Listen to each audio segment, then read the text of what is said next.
क्या सच में भगवान सपने में रास्ता दिखाते हैं? क्या आपने कभी ऐसा सपना देखा जो सच हो गया? दर्शक बंधु, यह कहानी है एक गरीब लेकिन सच्चे भक्त रामू की, जिसे समाज ने ठुकरा दिया, लेकिन भगवान शिव ने सपने में उसे बुलाया, जिसकी भक्ति ने न केवल उसका जीवन बदला बल्कि पूरे गांव की तकदीर बदल दी। जब सबने उसे छोड़ा, तब भगवान शिव ने एक स्वप्न के माध्यम से उसे बुलाया। क्या सच में भगवान स्वप्न में मार्ग दिखाते हैं?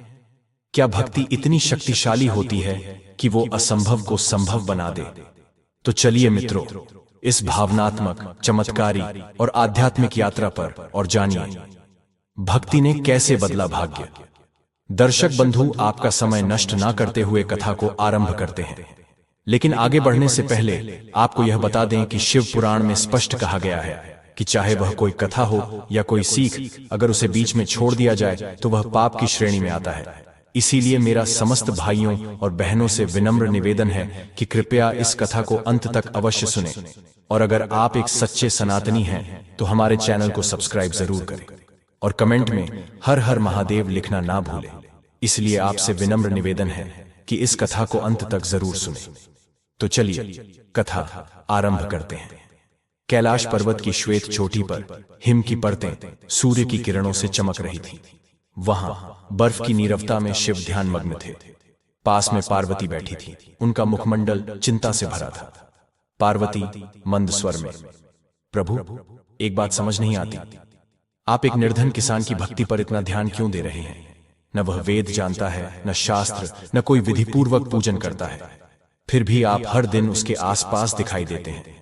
शिव मुस्कुराते हुए, उसे कुछ नहीं आता, लेकिन एक चीज आती है, सच्चे मन से श्रद्धा, और जब श्रद्धा पवित्र हो तो देवताओं को भी झुकना पड़ता है।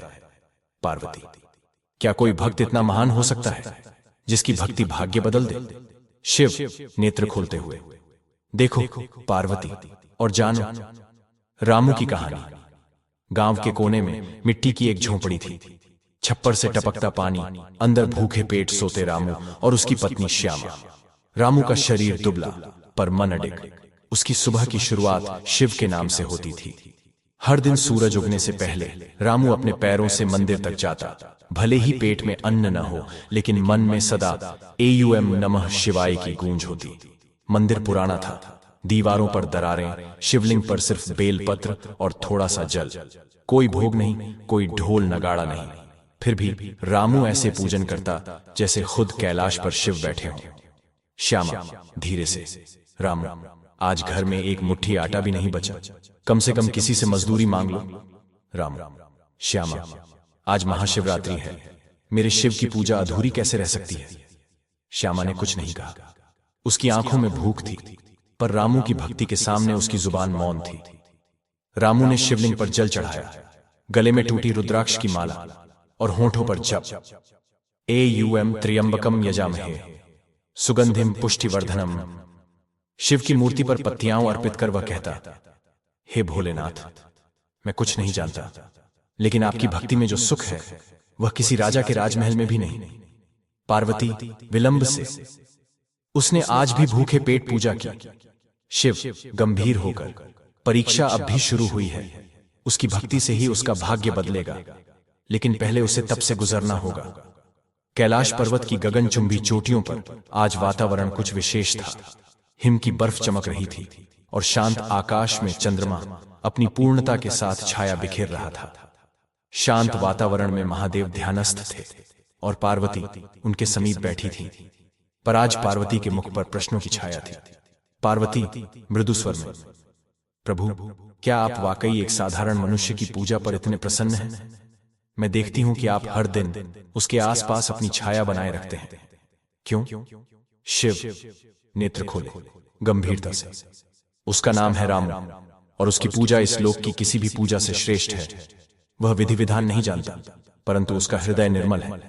पार्वती, वह तो निर्धन है, उसके पास न अन्न है, न वस्त्र, न यज्ञ की सामग्री, फिर उसकी भक्ति इतनी प्रभावी कैसे? शिव हल्की मुस्कान के साथ, पार्वती, जब कोई व्यक्ति किसी भी स्वार्थ के बिना केवल प्रेम से भक्ति करता है, वह स्वयं भगवान को भी बंधन में बांध सकता है। पार्वती, तो क्या आप उसकी परीक्षा लेने वाले हैं? शिव, परीक्षा नहीं, उसका भाग्य बदलने का समय आ गया है, लेकिन पहले उसे अपनी श्रद्धा की गहराई को सिद्ध करना होगा। उत्तर भारत के एक छोटे से गांव धर्मपुर में कच्ची गलियों और मिट्टी के घरों से सजा हुआ एक दृश्य उभरता है। गांव की सीमा पर एक टूटी फूटी झोंपड़ी, जिसमें रहता है रामू। रामू एक सीधा सादा, भूखा प्यासा, लेकिन शिव का सच्चा भक्त। रात का अंधेरा और झोंपड़ी में केवल एक दिया जल रहा था। श्यामा, रामू की पत्नी, चूल्हे के पास बैठी थी। श्यामा धीरे से, आज भी कुछ नहीं खाया तुमने रामू? अब तो शरीर भी जवाब देने लगा है। क्या शिवजी सिर्फ परीक्षा ही लेते रहेंगे? रामू मुस्कुराते हुए, श्यामा, मैं शिव से कुछ मांगता नहीं। मेरी पूजा मांग की नहीं, प्रेम की है। सुबह 4 बजे अंधकार में रामू मंदिर की ओर चला। पैर में चप्पल नहीं, हाथ में एक टूटी सी जल की लोटा। गांव का शिव मंदिर पुराना, दीवारें कटी फटी, पर रामू के लिए वह कैलाश से कम नहीं था। शिवलिंग के सामने पहुंचकर उसने अपना सिर झुका दिया। रामू स्वर में सच्चाई, हे भोलेनाथ, आपके चरणों में सब कुछ छोड़ दिया है। न कुछ चाहिए न कुछ मांगा, केवल एक प्रार्थना है, मुझे आपसे अलग मत करना। वह बेलपत्र चढ़ाता, जप करता, एयूएम नमः शिवाय, एयूएम नमः शिवाय। और दूर कैलाश पर शिव की मूर्ति में कंपन होता है। गांव में लोग रामू का मजाक उड़ाते हैं। एक बुजुर्ग, यह रामू तो भक्ति के नाम पर भूखों मरने को तैयार है। दूसरा व्यक्ति, हमें तो लगता है इसका दिमाग फिर गया है। मंदिर की झाड़ू लगाने से कौन सा भाग्य बदलता है? पर रामू हर उपहास के बाद भी मुस्कुराता। वो जानता था शिव देख रहे हैं। पार्वती, प्रभु, इतना सहने के बाद भी वह न आपको दोष देता है न शिकायत करता है। क्या अब समय नहीं आया कि आप उसकी भक्ति का फल दें? शिव नेत्र बंद कर गंभीरता से, हाँ, समय आ गया है। कल से उसकी परीक्षा प्रारंभ होगी, और वो परीक्षा नहीं, उसका प्रारंभिक मोक्ष होगा। धर्मपुर गांव में लगातार 3 महीने से वर्षा नहीं हुई। खेत सूख गए, कुएं रीते हो गए और जनजीवन अस्त व्यस्त होने लगा। लोगों के चेहरों पर भय और चिंता की रेखाएं गहरी होती जा रही थीं। गांव का पंडित, जो पहले मंदिर में बड़े यज्ञ हवन कराता था, अब कहता, पंडित, भगवान हमसे रुष्ट हैं। जब तक हम बड़ा हवन नहीं करते तब तक बारिश नहीं होगी। गांव वालों ने चंदा इकट्ठा किया, लेकिन रामू ने कुछ नहीं दिया, क्योंकि उसके पास था ही क्या। एक गांव वाला क्रोधित होकर, तू तो हर रोज मंदिर में चक्कर लगाता है, अब हवन में क्यों नहीं दे रहा? रामू, शिव सच्ची भक्ति से प्रसन्न होते हैं, चांदी के थालों से नहीं। गांव में लोग मंदिर जाना बंद कर देते हैं। अब मंदिर सूना हो गया, लेकिन रामू हर दिन उसी भक्ति से पूजा करता रहा। श्यामा धीरे से, रामू, बच्चे भूखे हैं, गांव वाले तुझसे नफरत करने लगे हैं, क्या तेरी भक्ति कभी कुछ बदलेगी? रामू, श्यामा, मेरे भोलेनाथ को वक्त लगता है, पर वो कभी किसी को निराश नहीं करते। कैलाश में पार्वती मौन थी। आज उन्होंने कुछ नहीं पूछा, बस देखा कि रामू कैसे भूखा रहकर भी पूजा कर रहा है। शिव मुस्कुराते हुए, अब समय आ गया है पार्वती, उसकी भक्ति का पहला चमत्कार संसार देखेगा। उसी रात रामू को एक स्वप्न आता है। स्वप्न में एक विशाल वटवृक्ष के नीचे स्वयं भगवान शिव प्रकट होते हैं। वे कहते हैं, शिव स्वप्न में, रामू, कल सूरज निकलने से पहले तू मंदिर के उत्तर दिशा की ओर वटवृक्ष के पास जा, वहां जमीन के नीचे तेरा भाग्य दबा हुआ है। रामू घबरा जाता है, पर उसकी आंखों में आशा की चमक थी। रामू सुबह सुबह मंदिर के पीछे गया। वहां सचमुच एक वटवृक्ष था, पुराना, विशाल और चुपचाप खड़ा। उसने जमीन खोदनी शुरू की, नंगे हाथों से। उसकी हथेलियां छिल गईं, पर वो रुका नहीं। कई घंटे बाद जब जमीन से मिट्टी हटने लगी, उसे कुछ लकड़ी जैसा महसूस हुआ। उसके मन में हलचल मच गई। रामू कांपते स्वर में, क्या यही शिव का वचन? जैसे ही रामू लकड़ी को हटाता है, वो कुछ नहीं होता। वहां केवल एक पुराना मटका था, लेकिन वो खाली था। रामू सन्न रह गया, उसकी आंखों से आंसू बहने लगे। रामू शिवलिंग के सामने रोते हुए, क्या मेरी भक्ति अधूरी थी प्रभु? मैंने कुछ नहीं मांगा, और जब आपने कुछ देने का संकेत दिया तो वो भी नहीं मिला। उसकी पुकार आकाश तक जाती है, पार्वती, दुखी स्वर में, प्रभु ये तो अन्याय है, आपने उसे बुलाया और फिर भी उसे खाली हाथ लौटा दिया। शिव गंभीर स्वर में, उसका असली खजाना वह खाली मटका नहीं, उसकी प्रतिक्रिया है। देखो कैसे वह फिर भी हार नहीं मानता। रामू अगले दिन भी मंदिर गया। वो मटका उसने वहीं शिवलिंग के पास रखा और कहा, रामू प्रभु आपसे मिला ये खाली मटका मेरे लिए सबसे बड़ी देन है। इसका अर्थ शायद अभी न जानूं, पर भरोसा है एक दिन जान जाऊंगा। गांव में ये दृश्य जिसने देखा चकित रह गया। अब गांव में हालात और भी बिगड़ गए। कुएं सूख चुके थे और चारों तरफ बदहाली का माहौल था। लोग एक दूसरे को दोष दे रहे थे। मंदिर सूना पड़ा था और पंडित ने घोषणा कर दी, पंडित गांव वालों से, शिव नाराज हैं। जब तक मंदिर में बड़ा यज्ञ नहीं होगा बारिश नहीं होगी, और जब तक यह गरीब रामू पूजा करता रहेगा शिव कभी प्रसन्न नहीं होंगे। गांव वालों ने रामू को मंदिर जाने से रोक दिया। एक क्रोधित युवक, तूने क्या पाया अपनी पूजा से? शिवजी ने तो खाली मटका दिया। दूसरा, तू ही अपशगुन है। रामू को मंदिर से निकाल दिया गया। उसकी आंखों में आंसू थे पर होठों पर वही मंत्र, एयूएम नमः शिवाय। पार्वती आक्रोश में, प्रभु अब भी चुप। आपके सच्चे भक्त को गांव से अपमानित किया गया। वो भूखा है, रो रहा है, फिर भी आपकी भक्ति कर रहा है। शिव नेत्र खोलते हुए गंभीरता से, पार्वती अब समय आ गया है, उसकी भक्ति को संसार दिखेगा। उसके आंसू अब संसार को हरियाली देंगे। रात के तीसरे पहर, आकाश में अंधकार गहरा था। रामू अपने टूटे फूटे घर के बाहर बैठा था, हाथ जोड़कर शिव का स्मरण कर रहा था। तभी एक तेज बिजली कौंधती है और उसी वट वृक्ष के नीचे जहां रामू ने खुदाई की थी अचानक वर्षा शुरू हो जाती है। पर यह वर्षा सिर्फ उस एक पेड़ पर हो रही थी। सभी गांव वाले बाहर निकलते हैं। वो चमत्कार देखते हैं। वहां जमीन से एक पुरानी सोने की गगरी घड़ा अपने आप बाहर आ जाती है। गांव वाले हक्के बक्के। एक बुजुर्ग, ये वही जगह है जहां रामू ने खुदाई की थी। रामू मंदिर की सीढ़ियों पर बैठा रो रहा था। तब मंदिर के अंदर अपने आप घंटियां बजने लगती हैं। शिवलिंग पर जल गिरता है और वहां लिखा दिखाई देता है, भक्ति से बद्धा कोई हवन नहीं, रामू तू धन्य है। गांव वाले शर्मिंदा हो जाते हैं। सभी रामू के चरणों में गिरते हैं। रामू खजाने को अकेले नहीं रखता। वह कहता है, रामू ये मेरा नहीं, शिव का है। इससे हम मंदिर की मरम्मत करेंगे, गरीबों को भोजन देंगे और स्कूल बनवाएंगे। गांव वाले फूट फूट कर रोते हैं। पार्वती प्रसन्न होकर, प्रभु ये भक्त तो असाधारण निकला। शिव स्नेह से, हाँ और ये तो अभी शुरुआत है। उसकी भक्ति ने अब भाग्य को बदलना शुरू कर दिया है। सोने के घड़े और मंदिर के चमत्कार के बाद रामू की ख्याति पूरे इलाके में फैल गई। गांव वाले अब उसे रामू बाबा कहकर पुकारने लगे। बच्चे मंदिर में आने लगे और कई भूखे लोगों को भोजन मिलने लगा। रामू ने खजाने का एक पैसा भी खुद के लिए नहीं रखा। उसका घर वैसा ही टूटा फूटा रहा, लेकिन मन पहले से ज्यादा शांत था। गांव का पंडित हरिशंकर, जो वर्षों से पूजा और कर्मकांड कराता आया था, अब रामू की प्रसिद्धि से जलने लगा। पंडित क्रोधित होकर, मैंने तो सारी जिंदगी वेद पाठ में गुजारी और ये अनपढ़ किसान मंदिर का नायक बन गया। उसने अपने चेले कालीचरण के साथ मिलकर योजना बनाई।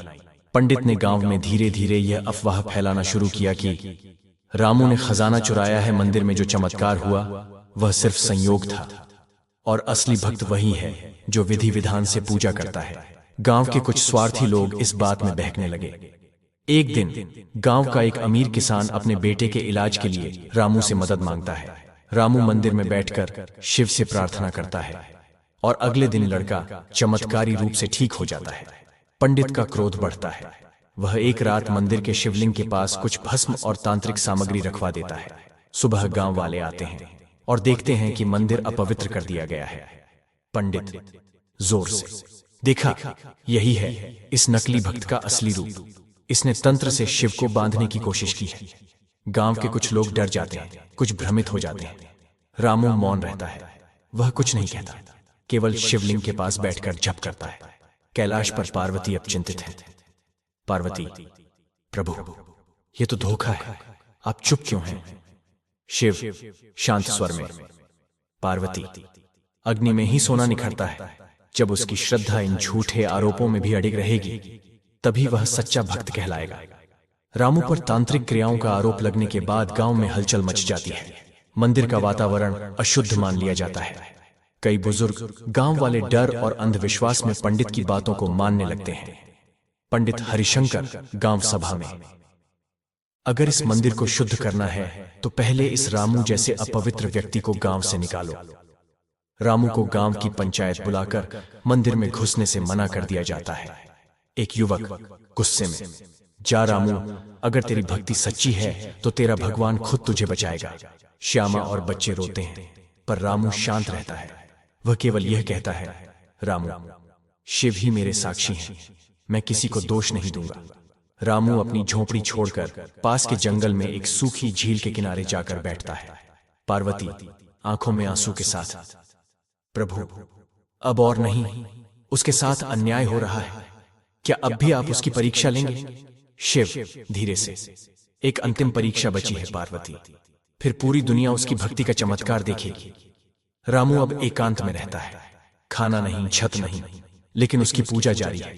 वह हर दिन उसी सूखी झील के किनारे जल की बूंदें ढूंढकर शिवलिंग को चढ़ाता है, जो उसने खुद मिट्टी से बनाया है। वहां से गुजरते चरवाहे उसे पागल समझते हैं। चरवाहा, इतनी ठंडी में नंगे पैर, अकेला, कौन है ये? दूसरा, कहते हैं ये भगवान से बात करता है। एक रात रामू ध्यान में बैठा था, तभी आकाश में बादल गरजते हैं और एक तेज प्रकाश उस सूखी झील के बीच गिरता है। सुबह जब लोग वहां जाते हैं, सूखी झील अब भर चुकी होती है, उसमें शुद्ध जल लहराता है और बीच में एक शिवलिंग स्वयंभू रूप में प्रकट हो चुका होता है, जिस पर अपने आप बेलपत्र और जल गिर रहे होते हैं। चरवाहे भागकर गांव जाते हैं। एक बुजुर्ग, ये कोई सामान्य बात नहीं है, वो शिव ने स्वयं स्थान चुना है। गांव वाले भाग कर आते हैं। रामू ध्यान में बैठा होता है और शिवलिंग के पास घंटियां बजती हैं। शिव की आकाशवाणी, जहां सच्ची भक्ति हो वहीं मैं प्रकट होता हूं। जिसने मुझे निष्कासित किया उसने खुद को खो दिया, जिसने मुझे अपनाया उसे मैं अपना बनाता हूं। पंडित हरिशंकर गांव के बीच झुककर खड़ा होता है। लोग उस पर क्रोधित होते हैं। गांव वाले, तूने हमें झूठ में डाला और एक सच्चे भक्त को सताया। पंडित अपने कर्मों को स्वीकार करता है और रोता है। रामू उसके पास जाकर कहता है, रामू, जो मुझे अपमानित करता है वो मेरा नहीं, लेकिन जो अब भी शिव का नाम ले वो मेरा अपना है। झील के बीच स्वयंभू शिवलिंग के प्रकट होने के बाद गांव वाले रामू को संत और चमत्कारी भक्त कहने लगे। आसपास के गांवों से भी लोग उस शिवलिंग के दर्शन के लिए आने लगे। गांव के मुखिया ने रामू से विनती की, मुखिया, रामू भैया, कृपा करके मंदिर की स्थापना करवाइए, आप ही हमारे मार्गदर्शक हैं। रामू ने विनम्रता से सिर झुकाया, रामू, मैं कोई गुरु नहीं, केवल एक शिव का दास हूं। ये स्थान अब सबका है, जो भी सच्चे मन से आएगा यहां चमत्कार देखेगा। रामू की देखरेख में गांव में झील के पास एक सुंदर मंदिर बनने लगा। श्यामा अब प्रसन्न थी, उसका बेटा भी मंदिर की सेवा में लग गया। लेकिन जैसे जैसे ख्याति बढ़ी, बाहरी निगाहें भी लगने लगी। पास के नगर में एक तांत्रिक था, भैरवनाथ, जो अंधविश्वास फैलाकर पैसा कमाता था। जब उसे रामू और उसके मंदिर की प्रसिद्धि का पता चला तो वह जल उठा। भैरवनाथ दुष्ट मुस्कान के साथ, यह गरीब किसान अब चमत्कारी बाबा बन गया, मैं देखता हूं उसकी भक्ति कितनी बड़ी है। वह अपने साथ 3 शिष्यों और एक मायावी शक्ति को लेकर गांव की ओर बढ़ता है। रात को भैरवनाथ मंदिर पहुंचता है। वहां उसका सामना रामू से होता है। भैरवनाथ घमंड से, क्या तुझे लगता है कि पूजा पाठ से सब कुछ बदल जाएगा? देख मैं कैसे तेरे इस शिव को भी मिटा देता हूं। वह तंत्र विद्या का प्रयोग करता है। मंदिर की ज्योत अपने आप बुझ जाती है और एक काली हवा बहने लगती है। रामू वहीं शिवलिंग के सामने बैठ जाता है, आंखें बंद, होठों पर मंत्र, एयूएम नमः शिवाय, एयूएम नमः शिवाय। अचानक आकाश से एक तेज प्रकाश गिरता है। शिवलिंग से शिव का तेजस्वी स्वरूप झलकता है। भैरवनाथ और उसके शिष्य वहीं अंधे होकर गिर पड़ते हैं। शिव की आकाशवाणी, संसार में तंत्र नहीं, केवल श्रद्धा स्थायी है। जिसने प्रेम से पुकारा वही मुझे पा सकता है।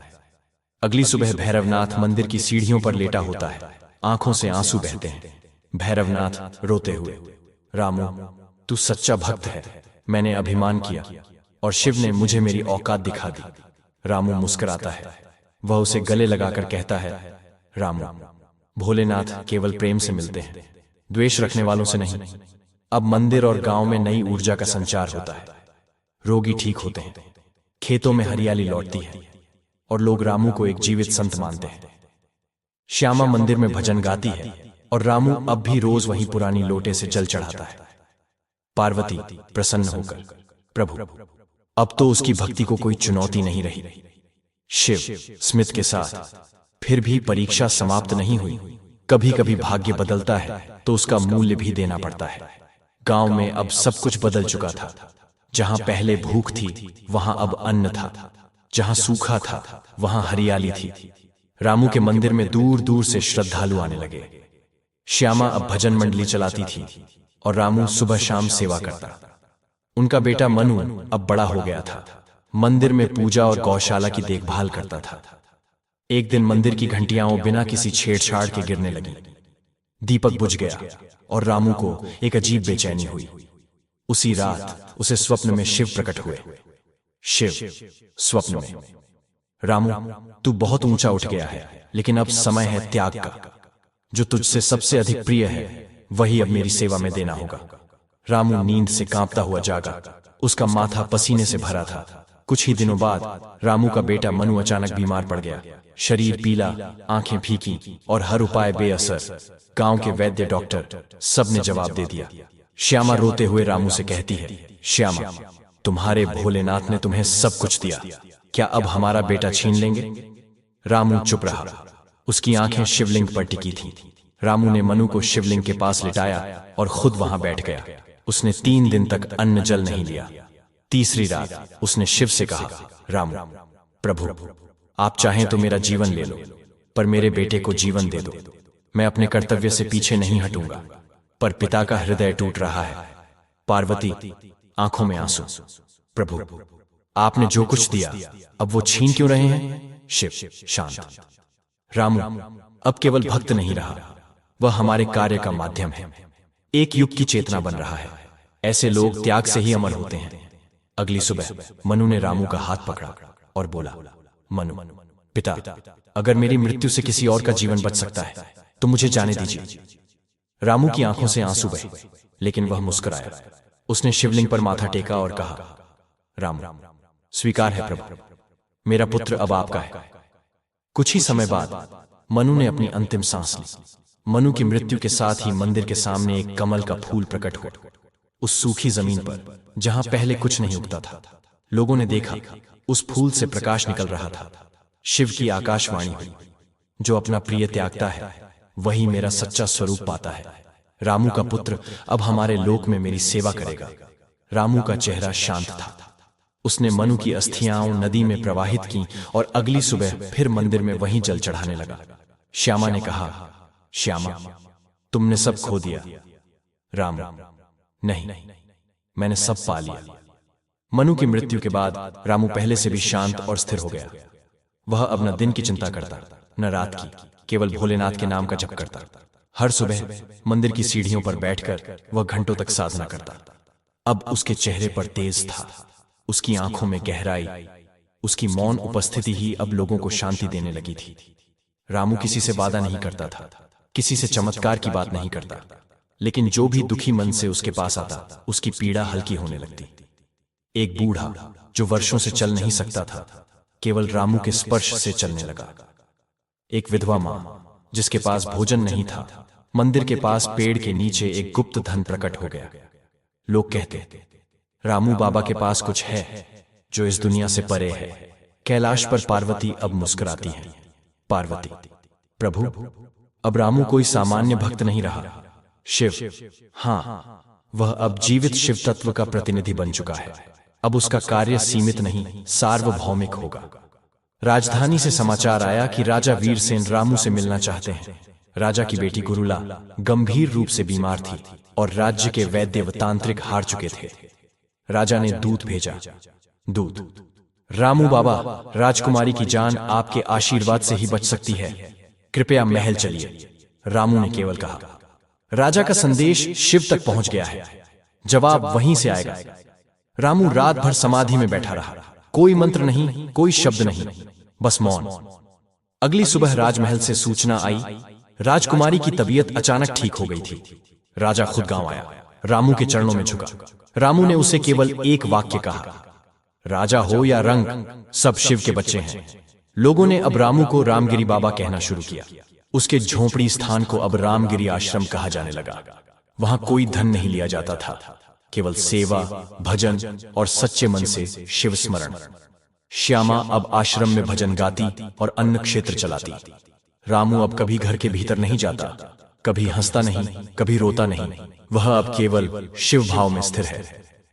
एक दिन एक साधु आया और बोला, रामगिरी बाबा, अब आपके पास कुछ समय है। बहुत बड़ा संकट फिर आने वाला है, जिससे सिर्फ आप ही गांव को बचा सकते हैं।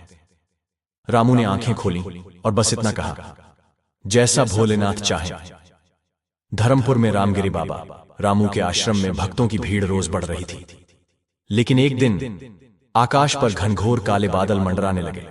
झील का पानी गाढ़ा और लाल रंग का होने लगा। मंदिर की घंटियां अपने आप थरथराने लगी। दक्षिण दिशा से आया एक भयानक असुर, केतुभान। वह एक तपस्वी ब्राह्मण का पुत्र था, जो वर्षों पहले भगवान शिव से क्रोधित होकर तांत्रिक बन गया था। केतुभान गरजते हुए, शिव ने मुझे तिरस्कृत किया, अब मैं उनके सबसे प्रिय स्थान को नष्ट करूंगा। पहले इस रामगिरी आश्रम को मिटाऊंगा। उसकी शक्ति से गांव के खेत सूखने लगे, पशु मरने लगे और जलवायु विषैली हो गई। गांव वाले भयभीत हो गए। एक वृद्ध, ये कोई साधारण संकट नहीं, ये तो भगवान से भी टकरा रहा है। दूसरा, क्या अब रामगिरी बाबा भी कुछ नहीं कर सकते? रामगिरी बाबा रामू कुछ नहीं बोले, केवल शिवलिंग के सामने बैठकर जप करते रहे, एयूएम नमः शिवाय, एयूएम नमः शिवाय। रात भर गांव चलता रहा, पर बाबा अडिग बैठे रहे। पार्वती घबराकर, प्रभु, वह असुर आपके भक्तों को मार रहा है, क्या अब भी आप शांत रहेंगे? शिव गंभीर स्वर में, यह रामू का सबसे बड़ा युद्ध होगा। अब वह केवल भक्त नहीं, मेरा अंश बन चुका है। अब वह बोलेगा नहीं, प्रकट होगा। अगली सुबह जब असुर रामगिरी आश्रम पर हमला करने आया, रामू उठे और पहली बार उनकी आंखों से दिव्य तेज निकला। उनके शरीर से एक चक्र निकलता है और उनके पीछे त्रिशूल और डमरू की छाया दिखने लगती है। रामू शांत स्वर में, शिव की शरण में जो आता है उसे कोई नहीं मिटा सकता। रामू की आंखों से निकली एक दिव्य रोशनी सीधे केतुभान को भस्म कर देती है। उसकी चीखों से धरती कांपती है और कुछ ही क्षणों में आकाश फिर से निर्मल हो जाता है। गांव वाले दौड़कर रामू के चरणों में गिरते हैं। श्यामा आंसू भरी आंखों से, अब तुम केवल मेरे पति नहीं रहे, तुम अब भोलेनाथ का अंश हो। रामू मुस्कुराते हैं और कहते हैं, मैं कुछ नहीं, केवल नाम हूं उस शक्ति का जो सब में है। केतुभान के नाश के बाद पूरा धर्मपुर गांव शांति में डूब गया। अब लोग रामू को केवल बाबा नहीं, बल्कि जीवित अवतार मानने लगे थे। आश्रम के बाहर अब हर रोज हजारों की संख्या में लोग आने लगे, भोजन, आशीर्वाद और आत्मिक शांति पाने। लेकिन रामू पहले से भी शांत और विनम्र हो गया था। एक रात रामू समाधि में था। उसकी देह से तेज निकलने लगा और माथे पर एक दिव्य त्रिपुंड उभर आया।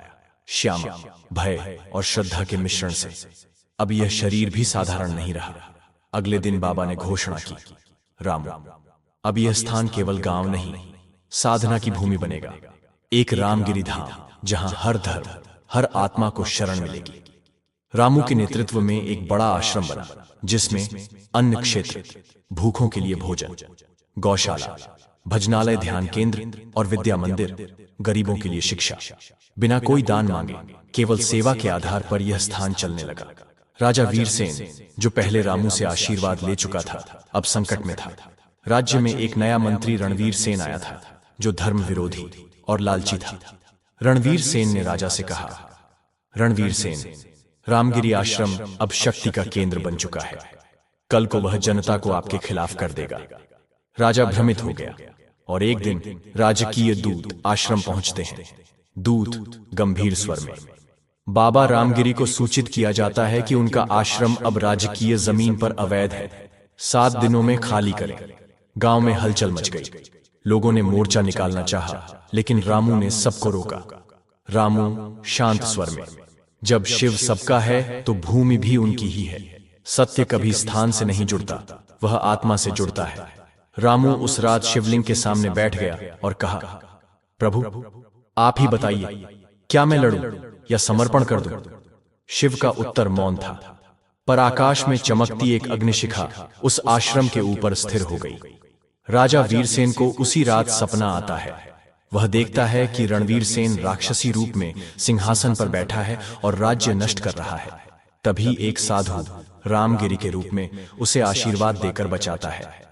अगली सुबह राजा स्वयं आश्रम पहुंचा और चरणों में गिर पड़ा। राजा, मैं अज्ञान में था बाबा, कृपा करके मुझे क्षमा करें। राजा ने पूरे राज्य में आदेश दिया, रामगिरी धाम अब राज्य का आधिकारिक तीर्थ स्थान होगा। जो वहां सेवा करेगा उसका कर माफ होगा। इस आदेश से पूरा प्रदेश एक आध्यात्मिक क्रांति की ओर बढ़ा और रामू अब रामगिरी महायोगी कहलाने लगे। अब रामगिरी धाम की ख्याति केवल धर्मपुर तक सीमित नहीं रही। उत्तर, पश्चिम और दक्षिण राज्यों तक रामू बाबा, रामगिरी योगी की शांति और चमत्कार की चर्चा फैल चुकी थी। संतों, विद्वानों और विदेशी यात्रियों की भीड़ मंदिर की सीढ़ियों पर उमड़ने लगी थी। दक्षिण का शक्तिशाली राजा भद्रसेन एक तानाशाह था।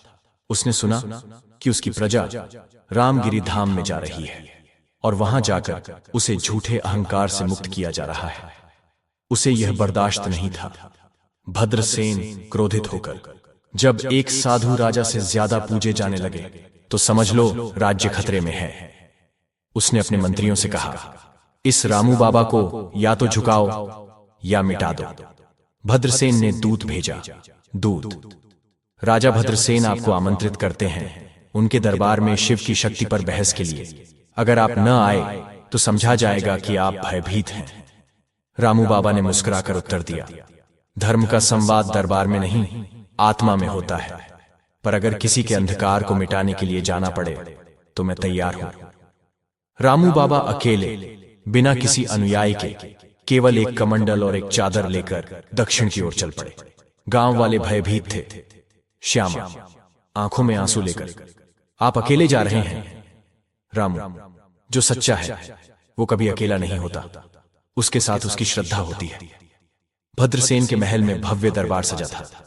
रामू बाबा एक साधारण वस्त्र में आए, जबकि सभी मंत्री, तांत्रिक और सेनापति स्वर्णाभूषणों में। भद्रसेन घमंड से, साधु, शिव कहां है? दिखाओ मुझे चमत्कार, या स्वीकार करो कि तुम्हारी पूजा एक भ्रम है। रामू बाबा शांत, आप जो देखना चाहते हैं वो बाहर नहीं मिलेगा। शिव वहां है जहां तुम्हारा अभिमान समाप्त होता है। रामू ने कोई चमत्कार नहीं किया, सिर्फ एक बात कही, जब तू अपने सिंहासन को भगवान समझने लगे तो समझ ले सिंहासन तुझसे दूर हो जाएगा। उसी क्षण महल का सिंहासन अपने आप दरकने लगता है। भद्रसेन भयभीत होता है और क्रोध में निर्णय लेता है, अब होगा युद्ध, मेरा धर्म तुम्हारे धर्म से। रामू बाबा ने घोषणा की, यह युद्ध तलवारों का नहीं, चेतना का होगा। तुम लड़ो क्रोध से, मैं लड़ूंगा करुणा से। तुम तंत्र से, मैं मंत्र से। राजा ने सेना तैयार की। रामू केवल अपने आश्रम लौट गया और साधना में बैठ गया। पार्वती, प्रभु, एक भक्त अब पूरी व्यवस्था से टकरा रहा है। शिव मुस्कुराते हुए, जब धर्म की जड़ें गहरी हों तो तूफानों से भी वह वृक्ष हिलता नहीं। अब रामू केवल भक्त नहीं, अब वह धर्म की मशाल है। दक्षिण राज्य के मैदानों में भद्रसेन की सेना ने डेरा डाल दिया था। घोड़े, हाथी, रथ, तलवारें, ढालें, सब कुछ युद्ध के लिए तैयार था। वहीं दूसरी ओर रामू बाबा अकेले, श्वेत चादर ओढ़े, सिर्फ कमंडल लेकर खड़े थे। भद्रसेन हंसते हुए, क्या यही तुम्हारी सेना है बाबा? कोई सैनिक, कोई शस्त्र नहीं। रामू शांत, जो सत्य में स्थित होता है उसे सुरक्षा की जरूरत नहीं। मैं शिव के नाम से आया हूं, शस्त्र नहीं लाया। भद्रसेन की सेना ने बढ़ना शुरू किया, लेकिन जैसे ही सैनिक रामू के समीप पहुंचे उनके हाथ कांपने लगे। कुछ के हथियार गिर गए, कुछ जमीन पर बैठकर रोने लगे। सैनिकों को एक साथ एक ही भाव महसूस हुआ, शांति, करुणा और पश्चाताप। आकाश में धीमे धीमे डमरू की ध्वनि सुनाई देने लगी। रामू बाबा ध्यान मुद्रा में थे। उनकी साधना से इतनी गहराई उठ रही थी कि पूरी सेना उसके प्रभाव में आ गई। सेनापति घुटनों पर गिर गया। सेनापति, मुझे युद्ध नहीं करना, मुझे तो बस यह शांति चाहिए। भद्रसेन क्रोधित हुआ।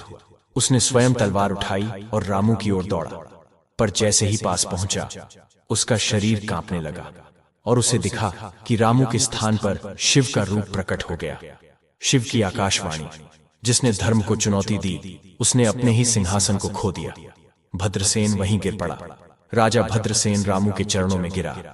भद्रसेन रोते हुए, बाबा, मैंने अहंकार में अंधकार को अपना गुरु बना लिया, मुझे क्षमा करें। रामू बाबा, जो पश्चाताप करता है वह पुनः पवित्र हो जाता है।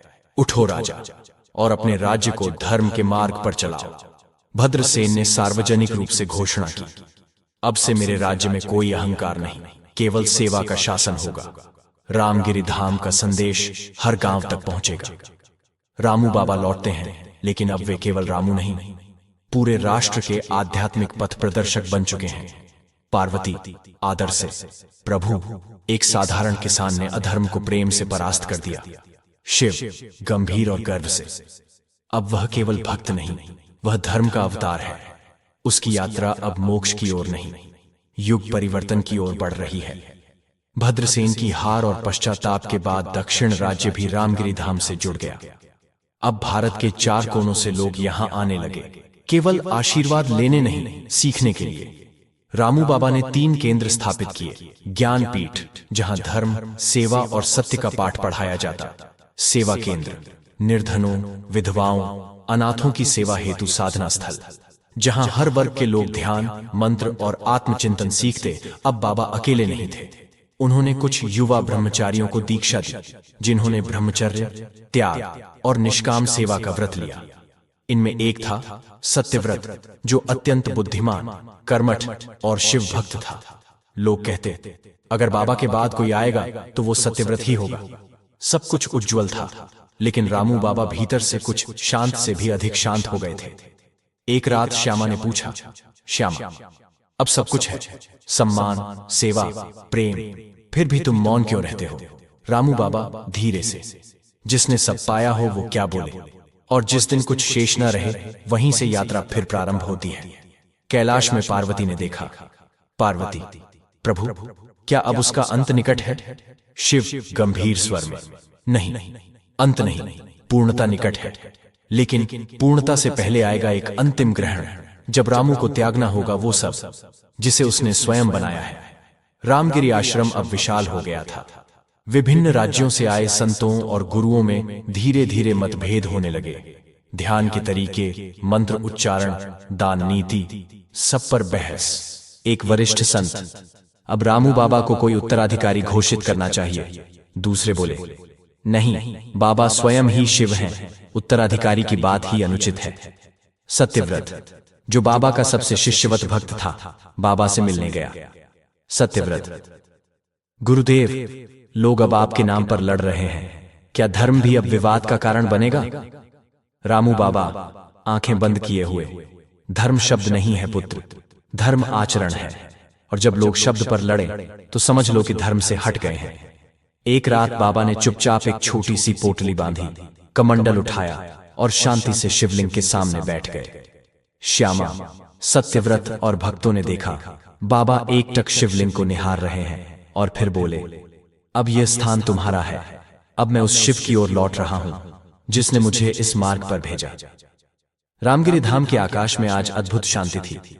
पक्षी मौन थे, वट वृक्ष स्थिर, और मंदिर में गूंज रही थी बस एक ही ध्वनि, यूं नमः शिवाय, यूं नमः शिवाय।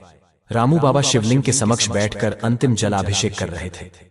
श्यामा, सत्यव्रत और भक्त चुपचाप देख रहे थे। सब कुछ सामान्य था, पर हवा में विदाई की गंध थी। बाबा ने आंखें मूंद लीं और मन ही मन कहा, भोलेनाथ, आपने मुझे मिट्टी से उठाया, लोगों की सेवा करवाई, अब क्या मैं लौट सकता हूं? मेरी आत्मा थक चुकी है। शिव की आकाशवाणी नहीं हुई, केवल मंदिर में सामूहिक घंटियां अपने आप बजने लगी। बाबा ने भक्तों को बुलाया, उनका चेहरा तेजस्वी था, पर आंखों में विदाई का मौन। रामू बाबा, धर्म मंदिरों में नहीं, आचरण में बसता है, शिव मूर्ति में नहीं, हर श्वास में है। सेवा बंद मत करना, सत्य मत छोड़ना, और यदि कभी राह खो बैठो तो अपने भीतर देखना, मैं वहीं हूं। सत्यव्रत रो पड़ा। गुरुदेव, आप कहां जा रहे हैं? रामू स्मित के साथ। जहां से आया था वहीं लौट रहा हूं। रामू बाबा आश्रम के पीछे वही स्थान चुनते हैं जहां उन्होंने पहली बार शिवलिंग को मिट्टी से बनाया था। वहां एक चबूतरा बनाया गया। बाबा ने श्वेत वस्त्र धारण किए, कमंडल रखा और वहां ध्यान मुद्रा में बैठ गए। जैसे ही सूर्य अस्त हुआ, आकाश में एक दिव्य प्रकाश फैला। किसी ने देखा नहीं, पर सबने अनुभव किया कि कैलाश से कुछ उतर रहा है। बाबा की देह से प्रकाश निकलने लगा। उनका शरीर धीरे धीरे स्थिर होने लगा और फिर एक अद्भुत शांति में डूब गया।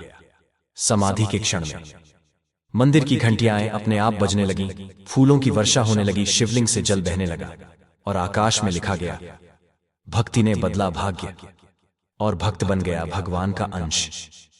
सत्यव्रत ने बाबा की समाधि स्थल को रामगिरी पीठ घोषित किया।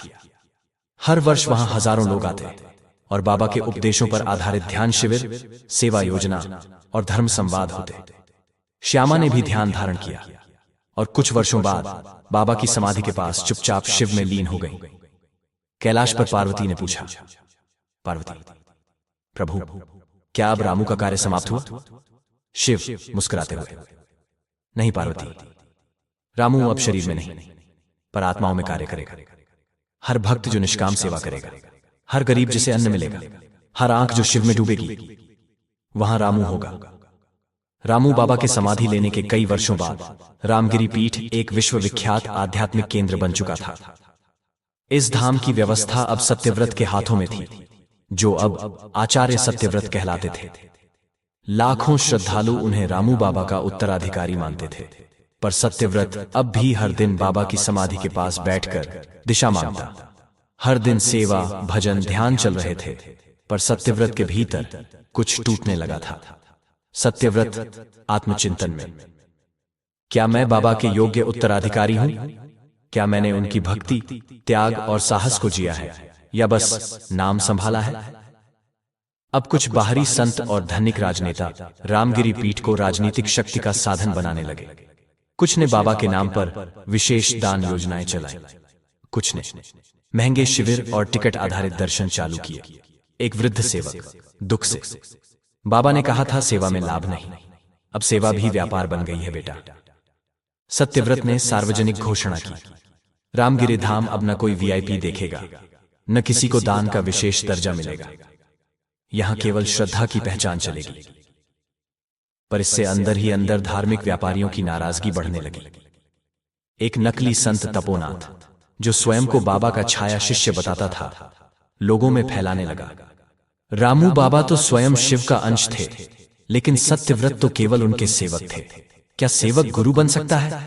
धीरे धीरे सत्यव्रत को पीठ से हटाने की चुपचाप साजिश शुरू हुई। एक दिन समाधि के पास बैठकर सत्यव्रत ने बाबा से मौन संवाद किया। गुरुदेव, क्या यह वही स्थान है जिसे आपने सेवा और भक्ति से सींचा था? क्या मैं अब पीछे हट जाऊं? तभी समाधि की घंटी अपने आप बज उठी और रामू बाबा की वाणी भीतर से गूंजी, जो उत्तराधिकारी है वह विरासत नहीं संभालता, वह तप करता है। जो सेवा से डिगा नहीं, वही गुरु कहलाता है। सत्यव्रत ने फैसला लिया, वह अब आश्रम के भीतर नहीं रहेगा, वह फिर उसी मार्ग पर निकलेगा जैसे कभी रामू निकले थे। धूल भरे गांव, बीमार बस्तियां, भूखे बच्चे। सत्यव्रत सेवा करेगा, पर नाम के लिए नहीं, रामगिरी की आत्मा को फिर से जगाने के लिए। सत्यव्रत ने सब कुछ छोड़ दिया, पीठ की गद्दी, पद, मान सम्मान। अब वह केवल एक साधारण वस्त्र और कमंडल लेकर निकल पड़ा उसी रास्ते पर जहां से कभी रामू बाबा चले थे। वह गांव, वही धर्मपुर अब बदल चुका था, पर वहां की मिट्टी में अब भी शिव की गंध और रामू की भक्ति थी। धर्मपुर अब एक आधुनिक कस्बा बन चुका था। लोग मोबाइल और मॉल में व्यस्त थे, रामू बाबा को कोई नहीं जानता था। सत्यव्रत ने मंदिर के खंडहर को देखा, वही स्थान जहां मिट्टी का शिवलिंग था। अब वहां एक जर्जर बिल्डिंग थी और लोग कहते थे, यहां तो पहले कोई पागल साधु बैठा करता था। सत्यव्रत की आंखें भर आईं। सत्यव्रत ने उस स्थान को साफ किया। घास काटी, कूड़ा हटाया और उसी स्थान पर फिर एक मिट्टी का शिवलिंग बनाया, जैसे कभी रामू बाबा ने किया था। वहीं बैठकर वह आने जाने वाले लोगों को प्रसाद देने लगा, भूखों को रोटी खिलाने लगा, बीमारों के लिए आयुर्वेदिक उपचार करने लगा, बच्चों को 2 अक्षर पढ़ाने लगा। धीरे धीरे लोग जुड़ने लगे। एक रात सत्यव्रत ध्यान में बैठा था। उसने स्वप्न में देखा रामू बाबा उसी मंदिर के भीतर खड़े हैं। रामू, स्वप्न में, तुमने मुझे फिर से जीवित कर दिया पुत्र। अब यह स्थान फिर से रामगिरी कहलाएगा, लेकिन अब यह मिट्टी में नहीं, हृदयों में बसेगा। अब लोग रोज मंदिर आने लगे। बूढ़े बच्चे सभी सत्यव्रत को बाबा सत्य कहने लगे। एक युवक ने कहा, बाबा, आपके पास तो चमत्कार नहीं, फिर भी यहां आकर मन को शांति मिलती है। सत्यव्रत ने मुस्कुराकर कहा, जब श्रद्धा चमत्कार मांगना छोड़ दे, वही सच्ची भक्ति होती है। सत्यव्रत ने युवा लड़कों लड़कियों को आत्मनिर्भर बनाने की शिक्षा शुरू की। सेवा के साथ, शिक्षा पूजा के साथ, परिश्रम भक्ति के साथ जागरूकता रामगिरी की आत्मा फिर से जाग चुकी थी, शब्दों से नहीं, कर्मों से। और अब रामू बाबा की कहानी, सत्यव्रत के कर्म और शिव की छाया, सब मिलकर एक नव विरासत बन गए। धर्मपुर के नवगठित रामगिरी केंद्र को अब देश के कोने कोने से पहचान मिलने लगी थी। युवा, महिलाएं, किसान, सभी वहां से धर्म, शिक्षा और सेवा के सूत्र लेकर लौट रहे थे। मीडिया, अखबार, टीवी चैनल्स इस धाम की शांत क्रांति को कवर करने लगे। देश के बड़े बड़े पुरातन मठों, ट्रस्टों और बाबा व्यवसायियों को यह बात खटकने लगी। एक संत गुप्त बैठक में, अगर ऐसे ही रामगिरी बढ़ता गया तो हमारे चंदे, हमारे अनुयायी सब वहां चले जाएंगे। दूसरा, उस सत्यव्रत को रोकना होगा। वह धर्म की सेवा कर रहा है, व्यापार नहीं। कुछ दिन बाद एक अखबार में खबर छपी, सत्यव्रत पर विदेशी फंडिंग और राष्ट्र विरोधी प्रचार का आरोप। सूत्रों के मुताबिक वह युवाओं को भटकाकर शिव के नाम पर सत्ता के खिलाफ उकसा रहा है। आश्रम में हलचल मच गई। सभी शिष्य, गांव वाले और सेवक चिंतित थे। बाबा, हमें विरोध करना चाहिए, रैली निकालनी चाहिए। सत्यव्रत शांत स्वर में, सत्य को कभी शोर की जरूरत नहीं होती। यदि मैंने कुछ गलत नहीं किया तो भगवान ही मेरी ढाल है। सरकारी अधिकारी आए, दस्तावेजों की तलाशी ली और कुछ जमीन पर सवाल खड़े किए। एक अधिकारी, बाबा, आश्रम की ये जमीन दान की नहीं, कब्जे की है। लोगों ने विरोध किया, लेकिन सत्यव्रत ने सब शांत किया। सत्यव्रत, अगर भूमि छिन भी जाए तो भी धर्म की भूमि तो हृदय में है, उसे कौन छीन सकता है। उसी शाम बिना किसी आह्वान के हजारों लोग आश्रम पर एकत्र हुए। किसानों ने कहा, हमने यहां पहली बार आत्मसम्मान पाया। विधवाओं ने कहा, हमें पहली बार नाम से बुलाया गया। बच्चों ने कहा, यहां हमें डर नहीं, दिशा मिली। लोगों ने मीडिया को बताया, सत्यव्रत अपराधी नहीं, जीवनदाता है। कैलाश पर पार्वती फिर चिंतित थी। पार्वती, प्रभु, क्या धर्म का कार्य हमेशा बाधित ही रहेगा। शिव ध्यानमग्न, जहां धर्म होगा वहां अधर्म भी सिर उठाएगा, परंतु अंत में प्रकाश ही जीतता है। सत्यव्रत रामू की विरासत है, उसे कोई छू नहीं सकता। कुछ ही सप्ताहों बाद कोर्ट ने स्पष्ट किया, रामगिरी केंद्र पूरी तरह वैध है। कोई विदेशी फंडिंग नहीं, कोई आपत्तिजनक गतिविधि नहीं। यह स्थान सेवा और शिक्षा का केंद्र है, सम्मान का पात्र है। कोर्ट से क्लीन चिट मिलने के बाद रामगिरी केंद्र की प्रतिष्ठा और भी बढ़ गई। देश भर में युवा, किसान, महिलाएं इसे आध्यात्मिक क्रांति का केंद्र मानने लगे। सत्यव्रत का नाम अब केवल आश्रम तक सीमित नहीं रहा, वह अब एक राष्ट्र की आवाज बन रहा था। एक दिन गांव के बुजुर्ग, किसान और पढ़े लिखे युवक सत्यव्रत के पास आए। बाबा, हम चाहते हैं कि आप चुनाव लड़ें। अब हमें कोई ऐसा नेता चाहिए जो धर्म, सत्य और सेवा से जुड़ा हो। आपका स्थान अब संसद में भी चाहिए। सत्यव्रत मौन हो गया। उस रात सत्यव्रत समाधि में बैठा और स्वयं से प्रश्न किया, रामू बाबा ने कभी सत्ता नहीं चाही, क्या मैं उनकी विरासत से भटक जाऊंगा? क्या धर्म को कुर्सी से जोड़ा जा सकता है? तभी भीतर से एक शांत वाणी आई, रामू बाबा की, पुत्र, अगर सत्ता सेवा का मार्ग बन जाए तो वह भी भक्ति है, लेकिन यदि तू अपनी नीयत में विकार पाए तो वहां से हट जाना। सत्यव्रत ने घोषणा की, मैं चुनाव नहीं लड़ूंगा, पर अगर जनता का प्रतिनिधि बनकर किसी मंच से सेवा कर सकता हूं तो मैं पीछे नहीं हटूंगा, पर मेरी शर्तें होंगी। कोई प्रचार नहीं, कोई पार्टी नहीं, कोई वादा नहीं, केवल कार्य। पूरा देश स्तब्ध था। पहली बार एक संत ने सेवा के लिए चुनाव की रेखा को छुआ। धार्मिक नेताओं ने विरोध किया, ये तो धर्म का राजनीतिक उपयोग है। वहीं युवाओं ने समर्थन किया। पहली बार कोई व्यक्ति सत्ता से डरता नहीं, उसे उपयोग करना जानता है।